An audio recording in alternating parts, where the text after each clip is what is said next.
Open your mind to the way, the conscious way, the way of conscious mindfulness. Podcast with me, Sifu Boggie. Sifu means guide, muse, somebody who points you along your way, who guides you on your path. Boggie means the balancer between the chaos and the calmness. And for the last 39 years, I have been studying the Daoist arts. The Dao means the way, the path, the balance. And I have been studying different techniques, different skills like Tai Chi, Qigong, Tit-Ta, Tui-Na, 5-element cooking, 5-element theory, the I Ching, Daoist philosophy, acupressure, and many other different techniques and skills that are all there to help you balance your own personal way, path, or Tao. And I've especially helped people with chronic pain, migraine sufferers, people who suffer from severe stress and anxiety, as well as helping healers, light workers and coaches supercharge themselves and ensuring they never burn out. So that's what I am and what I do. What's this show all about? This show is called Sit Down with Sifu on a Saturday. Hello, Saturday. And so, continuing our journey through the Tao, through the different concepts, the different ideas of the Tao, there was one in particular which we all need from time to time, and it is called Yi, which translates as a focus or intent. Now, there's many different Taoist poems, especially on this one, but there's one of my favourites where it says, where your intention goes, your energy flows. Where Yi goes, the Qi flows. So it's this whole idea of what you focus on grows, which one of an old friend of mine who's no longer with us, the mighty Barefoot Doctor, who I've interviewed in the past, Stephen Russell, he actually did a song on it, and in the whole thing of, in essence, the whole idea of manifestation, but even within quantum physics, they say that the observer affects the experiment, and the observer, we are the observer, and the experiment is our reality. So whether we choose to or not, and however we focus, what we focus on, we're putting our energy into. That's the concept, that's the idea. Where your intention goes, your energy flows, your chi flows. And so it leads to certain interesting ideas or concepts that, if you're focusing on the positive, then it's more likely to happen. If you're focusing on the negative, that's more likely to happen. Now, as I said, within quantum physics, they already say, they actually say that the observer affects the experiment. It was one of the big things with the split experiment back in the early 1900s that they found that they were doing this splitting experiment where they found the particle, the wave, but they also found that these different scientists expected different results, and they went off and did the test and came back, and they had the result they expected, and they all came back with, there's about 15 of them, and they all came back with different results. I said, well, this can't be right. So they all went and did each other's experiment and proved that the experiment they had was wrong, and their viewpoint was proved right. And again, said, well, this can't be right. This doesn't make sense. All of us are right, and all of us are wrong. And this is where they found, within especially the quantum realm, but within reality in a bigger scale, in a different way, that our focus affects reality. And so there's also what is called epigenetics. And epigenetics is that it's all about the environment, which is your body, and your emotions, your mind, literally affects your body. So they found with the placebo effect, which was the sugar tablets, and people were having the sugar tablets, but they were told it was the real thing. And this is what happens within tests. You have a zero group, a group that will test, that technically take nothing, but then what they're taking is the sugar tablets, or there's even to the point with like chemo machines, they have.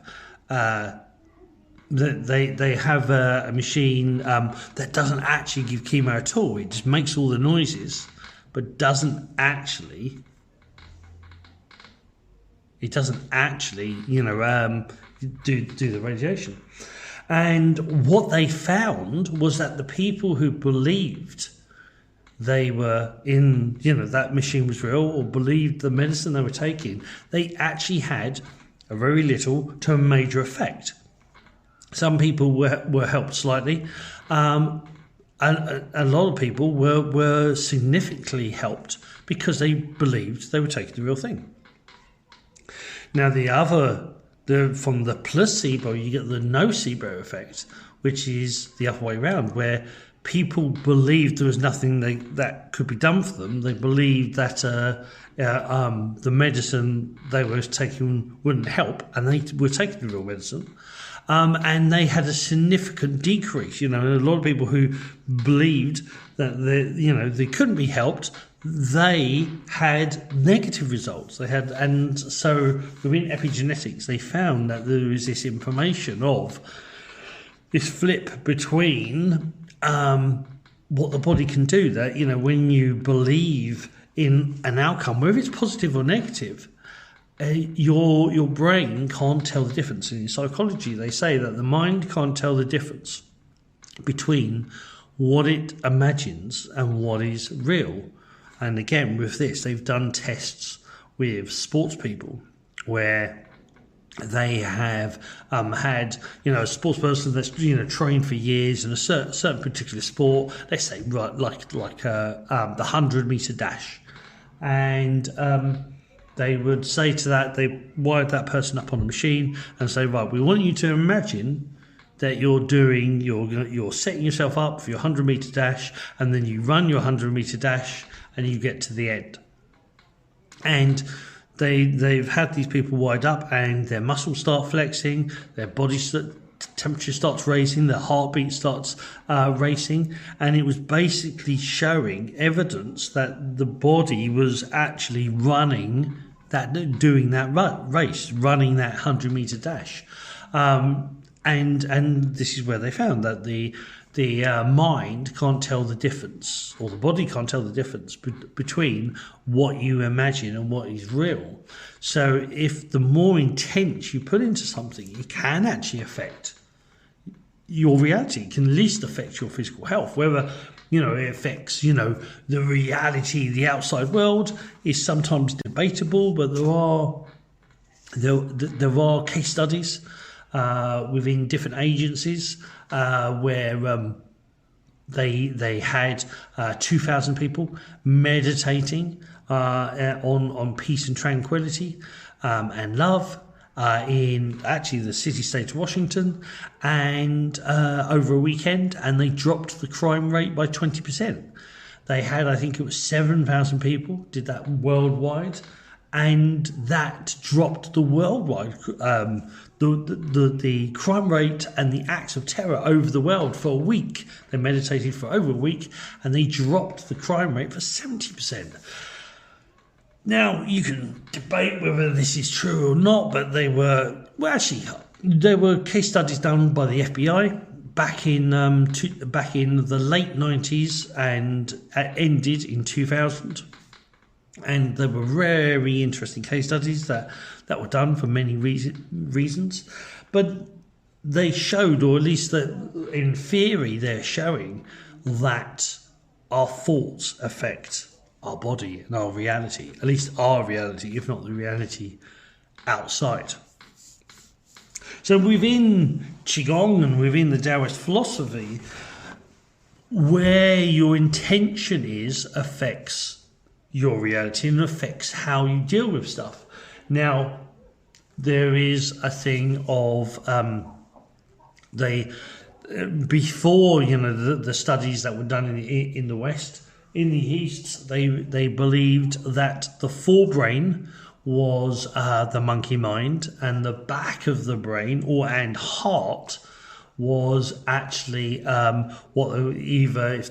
within China there is both Buddhist and Daoist, and they sort of blend together in certain things, and it was either called Daoist thought or Buddha thought.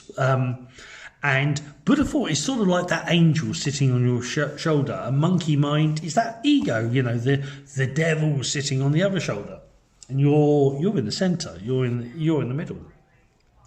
And what they discovered is that when we're like in our forebrains, when we're in the top of our heads, especially the front part of the brain, we're in what they call the monkey mind or the ego. The forebrain, our brains are said to have between 60 and 90,000 thoughts a day.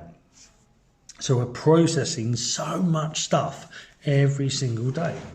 And in the ancient knowledge, and especially in the East, they would call this the monkey mind. It's that activity, that chaos in the forebrain. And so when you're living in your head or living in your forebrain, it's all those thoughts are going across, those doubts, those worries, those fears, that all the memories of what your parents have said to you and your other siblings and your friends and your peers, all that doubt and worry is very much in the forebrain. And when it is said we meditate, whether that's meditating by just sitting there, breathing, or sitting there and going om, or doing Qigong or Tai Chi, which is a form of meditation. In actual fact, almost anything can be a form of meditation. Focus on one thing and forget everything else. That is what meditation is. So, you can cycle or bike and just cycling along and focus on listening around you and cycling, or even driving a car, doing that, paying attention to the road around you and not actually listening to music or listen, talking to somebody in the car. If you drive and you're being full attention on the road around you and your surroundings, that is actually a meditation. Fishing, sitting there fishing and just focusing on waiting for the line to be pulled is a meditation. Gardening, digging and just working on that soil. Even within Shaolin, they would say even sweeping the floor can be a meditation. And when you meditate, you start to bring your awareness, your yi, your intention, you start to bring that out of the forebrain and you draw it back into the back of the head. Or the goal is actually to draw it down into the heart. In Qigong and Tai Chi, they actually talk about bringing your intention even lower and down to your belly button, down to your lower dantian.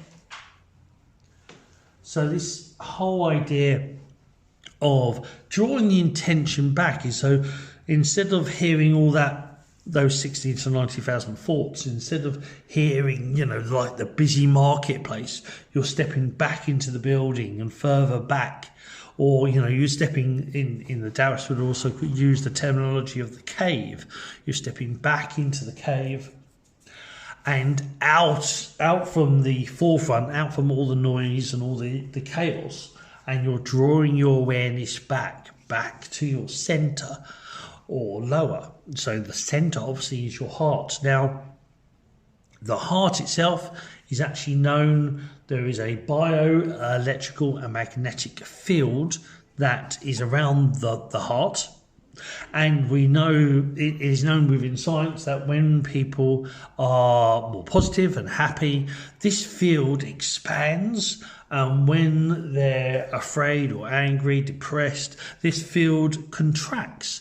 And this field seems to affect the physical body, but it also seems to affect other people as well. And you often hear that saying of that person, when they walk in the room lights up. You can feel their energy. And we don't realise, like, metaphorically, what we're actually saying, that what we're talking about is so true, is that this bioelectrical field, the Torah field, or Tauridic field, which is sort of like the shape of a donut, and it's in the heart, and when that expands outwards, that actually radiates this compassion, it radiates this energy outwards. And it is said that Buddha, Mother Teresa, even Gandhi had large energy around them, that people could sense them from miles away, it is said. And they had a big heart, their big heart-filled energy. So drawing your intention, your yi, into your heart is drawing yourself into your compassion, is drawing yourself into that unconditional love. Now when certain Daoists, especially Qigong or Tai Chi, talk about lowering the intention down to the lower dantian, they talk about rooting or grounding yourself into the lower dantian, which for my school, the school I follow, is that the lower dantian it stores qi, unconditional. It stores qi, which is vitality, physical vitality. And you're drawing yourself into the lower dantian, the ocean of qi, and that is metaphorically, that is grounding yourself into this unlimited physical energy. And your awareness is just above, or just above it is the energy of the heart, the middle dantian, where you think and feel. But they talk about, when you're doing Qigong, is drawing your awareness into that unlimited ocean of qi. So you're drawing yourself into that physical vitality, that physical energy. So there are 3 points. There's the top of the head. There is actually more than that. You've got the top of the head, very top of the head, which is where in the centre of the brain, which is a pineal gland, which is where Shen is said to reside, the spirit. You have the heart level, and the centre of the chest. You have the middle dantian, which stores. The school of thought I come from, it stores Jing, it stores emotional vitality, so the unconditional, the going from passion into compassion. So when it's raw, it's passion. When it's cultivated, and there's a process that happens in these dantians that cultivates the qi and turns it into compassion, unconditional love. And so drawing your awareness into these certain points has certain effects. So like I say, when you draw, a lot of teachers will talk about, and if you ever heard Doc and Sifu's monthly ponderings, great Dr. Joseph Delaney, he always talks about being in the heart, focusing in the heart. And the heart is very much, the centre of everything. If you think of a Torah field, or think of a donut, the heart is at that centre level. It's the centre of it all. So drawing everything into the heart is definitely drawing everything into compassion. It's drawing everything into that space of compassion and unconditional love. Again, within Taoism, the Qigong and Tai Chi practitioners talk about going a little bit lower and drawing this down to the lower dantian, to this unlimited energy. So you're rooted in this unlimited physical energy, this vitality, but this ocean of qi. So you're flowing in the ocean of qi, which is also the qi of the universe. You're connecting to the universe. So there's a little bit of debate whether you should be focusing in the heart and focusing the lower dantian. I feel that both are right. You do both. That sometimes you want to be in that compassion and that unconditional love. Sometimes you want to be in that unlimited vitality and that unlimited physical vitality, that physical energy. And both are needed, both exist, therefore both are needed. So there is this thing of the yi, the intention, that where you're focusing your intention, that's where it's going, and that's what you create. So being, like drawing it down to the heart and focusing on the heart is very good. Drawing it down to the lower dantian, and especially from the heart or the lower dantian, there is a style of breath called the belly breathing, which is breathing in, let the belly expand, breathing out, gently pull the belly in. And you breathe in till you can't breathe in anymore, and then you breathe out until you can't breathe out anymore, and then you breathe back in again. And this is sort of like a wave. As you breathe in, it gets to the top of the wave, and once you can't breathe in anymore, you start to breathe out, and you go to the bottom of the wave. And when you can't breathe out anymore, you breathe back in. So, like I say, it's very much like a wave, and you flow with this rhythmic breath of breathing in till you can't breathe in anymore, then you breathe out till you can't breathe out anymore. And so focusing on the heart energy, or focusing on the lower dantian, the belly energy is very good. Now the lower dantian, when they say breathe from the belly, they're actually referring to that the belly, when you expand the belly out, it fully pulls the diaphragm down, so you get the maximum amount of oxygen into your lungs. And then when you breathe out again, you gently pull the belly in, which squeezes the lungs and squeezes out some of that air and releases what you no longer need. Pardon me as I take a sip of water.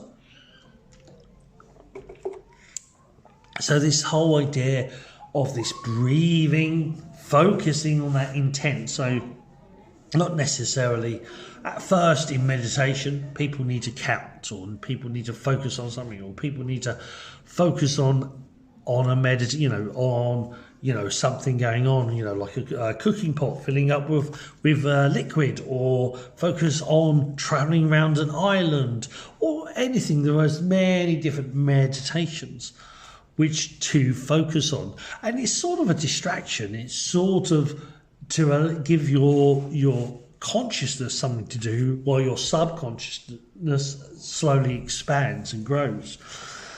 Now your eventual goal, in a way, is just to be, it's just to do, it's just to breathe.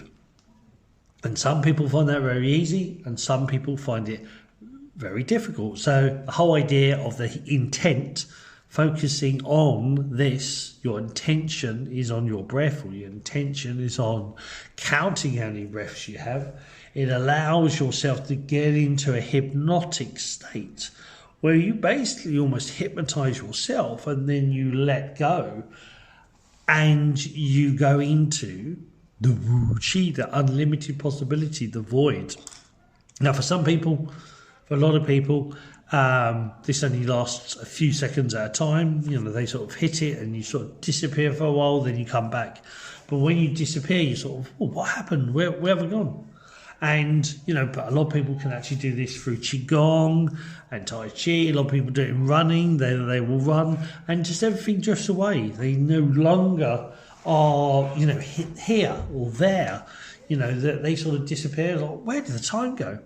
And I will admit, I've actually done this, driving, where I used to drive and suddenly look around and go, hold up, I've travelled 20, 30 miles and I don't remember. And for some people that's a bit scary, but you seem to be an automatic, it's almost like sleepwalking in a way where your body's automatically, just doing its thing. And I've definitely been in a situation where I've been driving and I just suddenly go, where did I drift off to? And looked, and 25 minutes, an hour has gone by, but I've driven, I'm, perfectly safe, and I was doing roads that had traffic, but, I just drifted off for that little, that bit stretch of time, or that moment in time. And it is something, like I say, through repetition or through doing things in a certain way, that intention becomes the Wu Qi, the unlimited possibility. It opens up to all options. So, with this whole thing of intent. When in a martial way, your intention is to always go through things. So if you was hitting a target, and you hear a lot of this in if you've ever done archery or even shooting, they would say, don't aim for the target, aim through the target. Your job is to aim, a few feet past the target. And it's about drawing your attention to go beyond that point, so it reaches in a certain way. And in martial arts, it's the same sort of thing. Is your intention is in that move you're making, and it opens up your awareness more. But there is this thing of the Zen and the Tao. So the Zen is very focused. The Zen is about minimizing things to one strike, one hit. It's all focused into one point. And your field can become very narrow. It's almost like what's called the red mist. Is all you see is your target. All you see is that one point. Now, it obviously has benefits, and it can be very powerful, but it can also have disadvantages. It can also have ability where you don't see anything else that's happening, and the whole point, you're so focused on that one thing, you could totally miss the obvious. So the Daoist thing of intention is you're both focused on that point, but you're also allowing yourself to be open at the same time. So within seeing, there is both yin and yang eyes. Now, yin eyes is where your eyelids are almost closed and you're just gently looking through the eyelids. So it's like for seated meditation or standing meditation, the eyes are almost closed, but you're just getting a little bit of light through. You can just sort of, if anything was to walk near you, you would sort of see it, in between your eyelids. So you're closing off 95% or 98% of the world, but you're just allowing that little bit of observation, that little viewpoint of what is going on in the world. The other version is complementing the opposite, is the yang eyes. So the yang eyes are open, but it's like you're looking through a curtain. You're looking into the distance. You're not necessarily focusing on what's in front of you. You're looking straight ahead. But it opens up your cones your cones your rods in the eye. I'll get it right in a second. Opens up your rods in the eye and allows you to perceive all this information. When you're fully locked on focus and you're looking at one particular point, this activates the cones in the eye. So you're narrowing your field of vision and you only see one particular thing. But when you allow yang eyes, when you allow yourself to look ahead and beyond, you actually see more. Your eyes will pick up more light. They'll pick up more what they need to see, what they need to observe. So with that intention, again, going back to that intent, in Qigong is you're always focused on where you're looking, where you observing. But eventually it's not looking with your eyes, it's actually, we use the word listening a lot to listen. But again, we're not even talking about listening with our body or even with our ears, but listening with everything. So you're looking, you're seeing, you're feeling, you're sensing. So the whole thing is you go into this into this intent, but then beyond that you're listening with that intention. Your attention is set. So like I'm setting for pointing north. But then if things going my way, I can redirect and, go round the rocks or the island or whatever is in front of me. But I always head back to that northern position. Now, with the intention, so within Reiki, the intent is used to laser point your energies, to focus on particular points where you want that energy to go. Now, that can be within yourself, but it can also obviously be within individuals. So you're using that intent to focus on those individuals and to help them in a particular way. But very much within the Daoist aspect is with intention. Where energy goes, chi flows. So if you believe on a positive outcome, that is what's going to happen, more likely. If you believe on a negative outcome, that is what's going to happen, more likely. But when you get a string of people who are all thinking the same thing, you're actually encouraging that thing to speed up. You're encouraging that thing to grow. The opportunity of it happening becomes more. So this intention is about awareness. It's about focus. It is about being both narrowed in some ways or driven or laser point focus, having the accuracy of what you're doing in one way, but also allowing yourself to observe, allowing yourself to flow, and allowing yourself to adapt if need be, if the situation demands it. So one of the other things with the intent is that obviously your intent is something in your mind to a certain degree, but you can also have the intention in a part of your body. So you can draw the intention, draw your awareness, draw the yi to different parts of your body to do different things.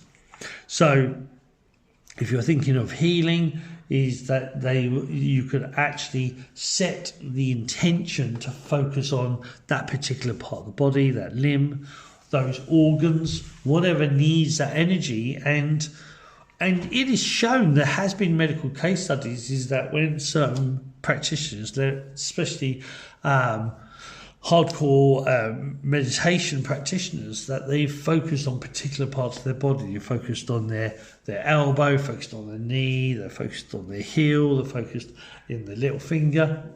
And when they've done this, there has been noticed an increase in blood cells in that area.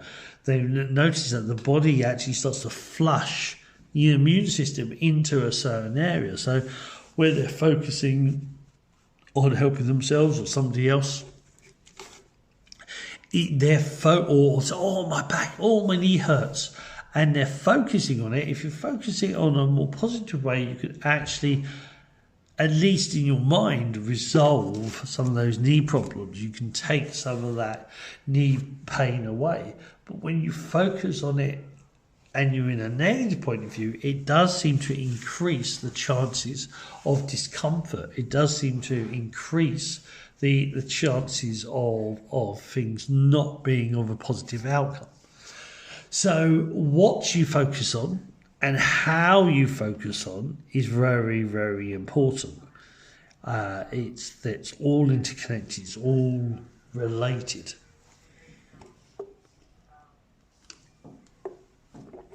So, when you focus on things in different ways, different things happen. When we talk about focusing in the middle dantian, focusing on the heart, we tend to balance our emotions more. We tend to feel more unconditional love. We tend to feel grounded in the heart. There's a thing we'll talk about later in another date, but of centering, grounding and rooting, and you can do that in different parts of your body. And this thing of focusing in the heart, it allows you to feel your heart more, it allows you to feel your emotions more. Now at first that means your emotions become a little bit more intense, but if you keep sort of just working or just doing, not overthinking about it, why are my emotions tense, why do I feel this, why do I feel that, why, if you just focus on the being, the doing, so just continue to feel the energy and say, the stormy weather or the not so nice weather, you just let yourself drift free. You let yourself keep on flowing, and you can balance the heart energy. Now, again, I talked about the Daoist alchemists, the Qigong and the Tai Chi practitioners. They talk about the lower dantian a lot. And it's about focusing on that unconditional energy, that unconditional vitality. And, you know, is there a better? Things could be right, could be wrong, Which one do you focus on? Well, I think that's up to you, really. I mean, focusing on the heart, especially if you're very empathic, especially if you find yourself very teary, very emotional, focusing on the heart and just breathing. And when I say focus on the heart, I don't mean, necessarily you could go as extreme as listening to the heartbeat, pushing your hand onto your chest and feeling the beat of the heart. You can actually rest your head onto a pillow or push your ear against a pillow, and the pulsing in your ear is that's the vein that goes from the ear is almost directly connected to the heart, so you're almost feeling the direct input of your heart. So focusing on the heart energy affects very much your emotions more and can help calm your emotions and make you emotionally more balanced and activate the unconditional love on the emotional front. When you focus on the lower dantian, now there's different ways to do this, just like there are different ways to focus on the heart. You can just place your hands on the heart or the belly, or that belly breathing. So breathing in, let the belly expand, breathing out, gently pull the belly in, and drawing your awareness, your intention onto your belly. So as you breathe in, how does that feel? As you breathe out, how does that feel? And when I say how does that feel, I don't mean I want you to analyse it inside out and left and right, but what you're feeling, and just say out loud, say it in your head. I'm feeling this, I'm feeling that, and it's allowing yourself to feel what you feel, but keep going, feeling more. You don't feel something and stop. The whole idea is that you keep going with it, you keep feeling with it, you keep listening to it as long as you possibly can, from day to day. Now, when you do this in the low dantian, this can build up more physical vitality. So you feel healthier, you feel stronger, you can feel more vital. As it expands the belly, you're expanding the lungs, and you feel your breathing can get stronger and your breathing can be better. So focusing it there affects it in a different way. Focus it in the top dantian, again, affects it in a different way. You have to be, especially in the top dantian, the third eye, the biggest clue or the biggest thing to do is to keep in that calmness, to keep balance. So a lot of the time we actually tell people not to focus on the top of the head, because people end up focusing too much on the forebrain, which is where all those 10,000 thoughts are, and where they can end up a little bit loopy, a little bit losing control, because otherwise the worries and the fears really take over. Or maybe they actually tap in to the pineal gland, which naturally produces DMT, dimethyltryptamine, and it can send you onto a spiritual realm, the spiritual balance. So focusing on the belly, focusing on the heart, it grounds you in a way, and it allows you to expand outwards and see the universe in a more expansive way, while still being grounded, while still being rooted within your body. So that's a really important thing. So where you focus affects what you do and how you do it, and what you're focusing on affects what you do and how you do it.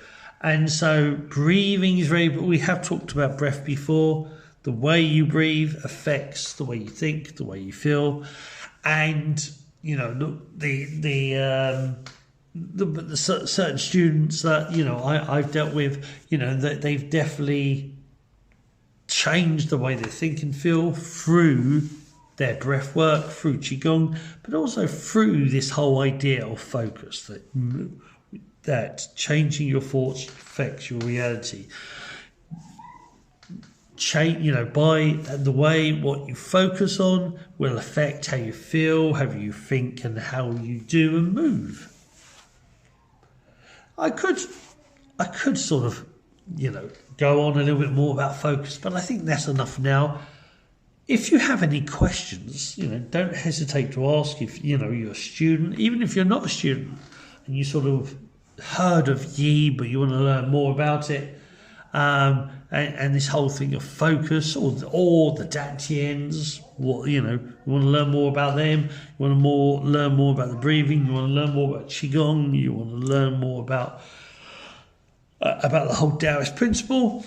Why not message me? You can find me on Instagram under sifu.boggie, or Instagram.com under sifu.boggie. You can find me on YouTube, so www.youtube.com/Sifu Boggie. You can find me on Instagram. Or did I already say that? I may have already said that on Sifu.boggie. On Instagram. You can find me on Facebook under either The Way of Sifu Boggie or The Way of Conscious Mindfulness.